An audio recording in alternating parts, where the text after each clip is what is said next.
name's Shannon McGuirk. I am a director at a UK-based SEO, digital marketing and digital PR agency called Era.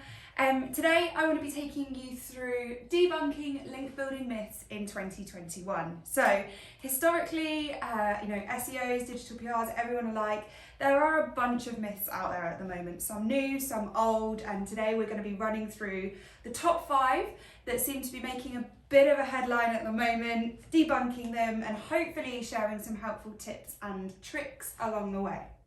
So, myth number 1 then, and this is a really big one at the moment because we know the importance of building direct links into product and category pages have huge benefits from a search visibility perspective. So the first myth that I want to talk you through today is that it is impossible to build these links into product and category pages. In fact, that is completely false. It is highly possible to be able to do so. You just need to make sure you're giving people a good enough reason to link.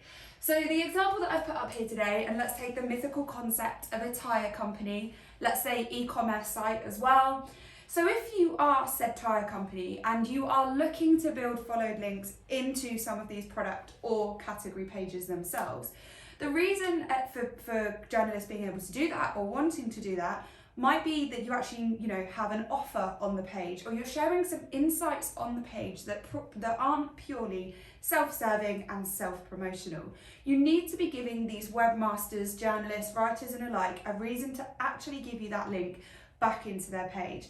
So a couple of ideas and ways that you might get over this and kind of, let's debunk the myth together. So you could pop an offer on the page, a Black Friday offer for that specific tyre. That then, when you're pitching into key titles, it could be the mythical one of carnewstoday.com, that you drop the journalist a note and say, for your readers, X% off, you get this code, you can view the code on this page here. The journalist is then going to be, or the writer, the webmaster, is then going to be more encouraged to link back to that category or product page through being able to, share that offer with their audience and readership.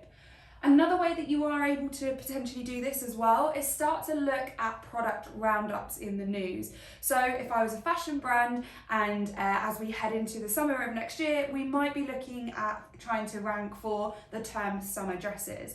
If that's a really important key term for yourselves that you want to be ranking for, you then go out to fashion writers, fashion bloggers, fashion webmasters and potentially pitch in the top 10 fashion items or summer dresses for their audience to cover, for them to include within their articles. And of course, again, you should be providing things like high-res images and what have you to be able to support the writer get that article live. So my key thing here to take away is that it absolutely isn't impossible to be able to do this. We know the value that building followed links directly into these category and product pages can have.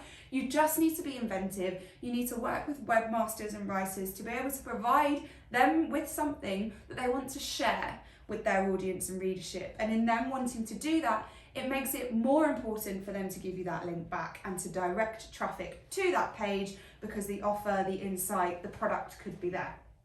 So, number 2 then, a big myth that we're seeing a lot on Twitter in particular is that top tier news sites only give you no follow. Now, I was on a call just a couple of weeks ago as part of a pitch in the sales process and was again literally told this by the contact that I was speaking to, in that they had been historically advised that if you wanted to get onto a top tier site such as Tech Radar, USA Today, or in the UK the likes of The Sun and The Telegraph and stuff like that, you should expect a no follow as a link, as a blanket rule. Well, let me tell you, this is completely false. We have had numerous links from top tier sites from a variety of different writers, different journalists, for a number of different reasons, for a number of different campaigns. The way that you need to be switched onto this and the way that you can kind of overcome this hurdle is by being prepared before you pitch your campaign in. So yes, there are desks within top tier sites that have editorial policies. It may be that you work with key contacts, webmasters and writers to try and uncover what those editorial policies are so that you can manage your internal stakeholders' expectations and clients alike. A big publication in the UK, for example, that we know don't give it any links at all, and if they do, they are no follow, is the Daily Express. So that's the kind of thing and the insights that you should be kind of working towards and kind of knowing and understanding, but that is just one publication out of thousands. So start to get your head around editorial policies and how they change, they adapt. You know, the travel desk at one publication will be completely different to the motoring cars or business desk at another, or even within their own publishing house. You need to do your research, and when you start to go after, you know, specific journalists and writers, see if they do link. 9 times out of 10, just by reading 3 or 4 articles that they've historically written, you'll be able to understand if there is a chance of getting a link. That starts to give you that insight on what their editorial policies could look and feel like. And then, of course, you need to be prepared to give them a reason to the link. And this is the most important point with this second one here. You have to give them a reason through a really strong database campaign, through an offer, through some insights that may be on your client's or your own branded website. You must give them something that entices them to add that link into their article. And of course, if you believe that you've done that, it's completely okay to ask. A lot of what we do at the moment as well could be that, you know, top tier sites, it's not in their nature, it's not in a journalist's nature to think or look at things from an SEO perspective. So they may not put that followed link in straight away. So asking is completely fair, dropping them a really nice, kind, polite note and asking if they could insert the link is okay. You may get a no, you may get an insight into the editorial policies and the why that link can't be added, but you know, for every 1 of 3, you might just get that cut through that you're looking for and you're after. So, myth number 3 then is that you should only pitch your campaigns or your link building content into journalists and writers in the morning. And this again is something that is completely false. Some of our most successful campaigns, to name a couple, have been pitched in the afternoon after lunchtime, and before the editorial afternoon meeting. And we've had some huge successes pitching in our campaigns on a Friday afternoon if they're a little bit fun and light-hearted. So I want you to throw that alarm clock out the window. There is no pressure from journalists themselves to make sure that you get that email into their inbox before 9 a.m. Actually, what I would do at that point is take a step back, do some research and experiment. Do some A/B tests, you know, build a contact list of 10 to 15 people that you want to be building those relationships with.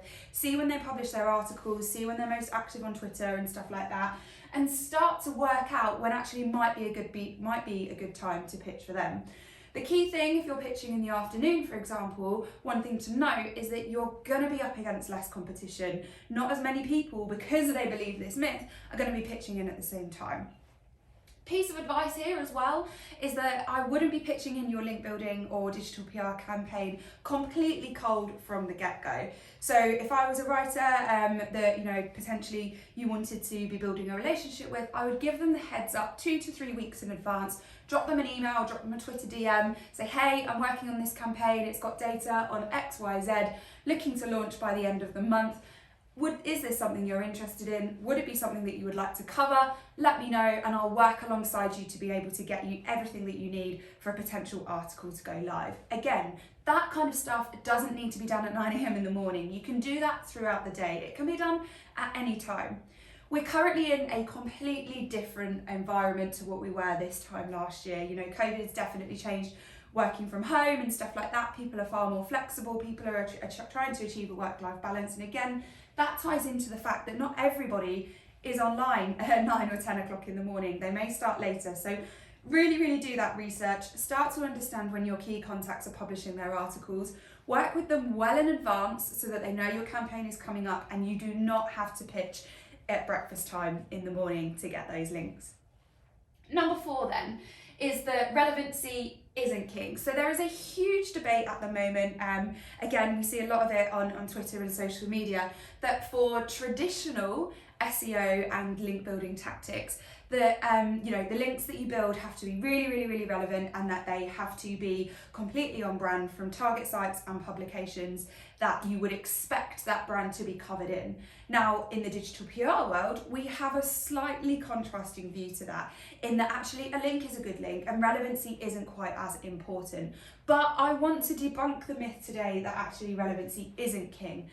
John Mueller, just last month, back in February, released a short snippet that stressed the importance of having one highly quality relevant link is the equivalent of having hundreds at a lower DA and of less relevancy. This gives you a bit more insight into the way that Google is heading, and whilst historically over the last 12 to 18 months relevancy might not have been such a key thing for us digital PRs and would have been more important to the more traditional SEO link builders, times are definitely changing. That is a very, very surefire signal from John himself and from Google that we should be considering relevancy, and the phrase content is king now needs to transform into relevancy is king, because brands will be rewarded and their search visibility is likely to increase as a positive result of having highly relevant and highly quality followed links pointing back to the domain.